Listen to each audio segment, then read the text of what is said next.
चरणों में प्रणाम, मेरा प्रणाम स्वीकार होते। धरती माता गंगा माता के चरणों में प्रणाम, मेरा प्रणाम स्वीकार होते। हरेंद्र भैया नीलम दीदी के चरणों में प्रणाम, मेरा प्रणाम स्वीकार होते। जितना चर्चा स्थान पर भाई राम के चरणों में प्रणाम, मेरा प्रणाम स्वीकार होते। हे श्री गुरु जन के गुरु गानी 84 अन्यों के गुरु गानी हम हूँ आपके अपना गुरु बनौले बानी, हमको अपना शिष्य स्वीकार करी, शिव ज्ञान प्रदान करी। नमः शिवाय।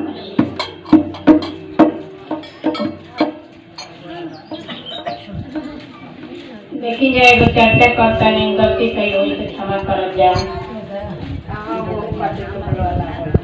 देखी जाए गरीब लकड़हारा रहना, तो लकड़ी काट के अपन माने परिवार के चलावत रहना, तब अपन गुरु का शिष्य बना रहना, माने जैसे महादेव का प्रतिदिन पूजा पाठ अपन कर, तब एक बाद अपन कार्यक्रम अपन पत्नियों के कहा कि तुम माने महादेव का शिष्य बन जा, हम तो बनले बनी, लेकिन उनका पत्नी कहा कि हम ना महादेव का शिष्य बनब, आपे बनी महादेव हमके खाए के दी, हम ना देवी देवता से माने अथू रखी ना, आपे देवी देवता से माने अथू रखी, हमरा कुल देवी देवता से कोनो अथू नहीं थे। तो कहना कि ना देवी देवता से इतना नाराज हो जाला, देवी देवता के मानल जाला, अपन गरीबी का नसीब हवे, अपन जैसा कर्म करल जाई ओकरा अनुसार हमने के कर्म भोगे के पड़ेला। तो भगवान के दोष ना देहल जाला, भगवान में भक्ति मन लगावल जाला, तो ना मानो। यही तरह एक दिन लकड़हारा चल गई ना लकड़ी काटे, तो अपन उगाली का कुछ लकड़ी बांध के अपन ले गई बाजारे, कहली कि बेच के आ कुछ अपन माने सिंगार पटार का सामान लिया गई। आवत रही रास्ता में, तो कबो मठ मंदिर गई ना रही, कुल देखले ना रही पूजा पाठ, रास्ता में आवत रही तो मंदिर पर बहुत भीड़ लाग रहे। ओइ दिन शिवरात्रि का पर्व रहे, तो अपन देखली भीड़, तो कहली कि तनी देखी तो माने का वजह होता, कैसन आदमी माने इकट्ठा भइल बना, झगड़ा होता कि का होता। अपन गईली तो बोझा एगो भिखारी बैठा रहली, तो कहली कि तनी हमरा के कुछ 2-4 रुपया दे न दे तू, तो ऊ कहली कि का करबू, हम अरे इतना माने रोज मांगत होइबू, ए जगह तहार बहुते हो जात होई, का करत होइबू, तो का करेलू ये पैसा के, तो कहली कि का करी ना, हम जितना मिलेला 2-4 रुपया से माने भगवान का प्रसाद खरीद के भोग लगाई ना, एक बाद अपना कार्यक्रम में लगाई ना। तो कहली कि तब का हम 1 रुपया ना दे, भगवान का निवृत्ति हम ना दे, ऐसे कि हमार भगवान देवी देवता से हमके चिड़, हम ना भगवान देवी देवता के कुछ जाने ना।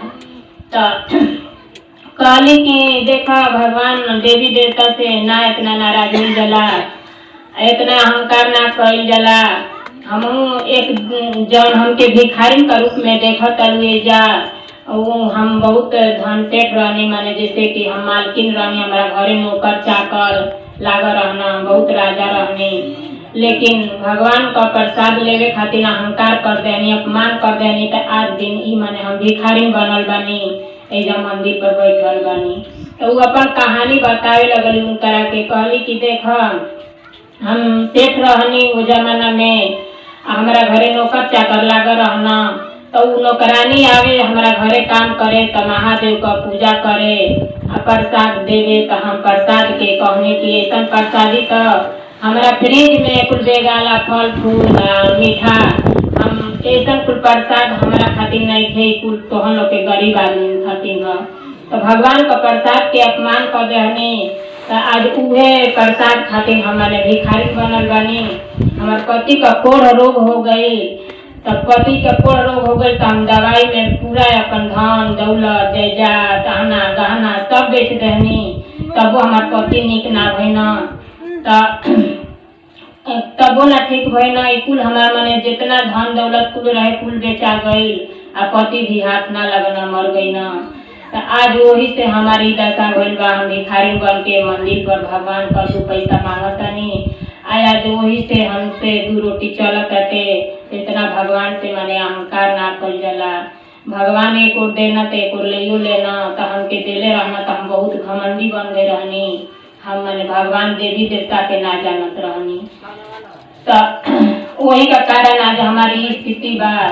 तो उहे स्थिति उनकर देखली गुरु बहिना तो वो सुधर गई। वजह से उनकर दिमाग खुलल। अपन पति से आके कहली कि आज से हम शिव के गुरु बनाई। तो कहना कि अरे रोज रोज तो कहत रही तो मनते ना रहो, कहत रहो कि देवी देवता से हमार कुछ हुए ना रहेला। आज का बात हो गल कि मैंने तू खुद से कहत लो कि मैंने हम के गुरु बनाई। तो बहुत अच्छा का बात बाटे।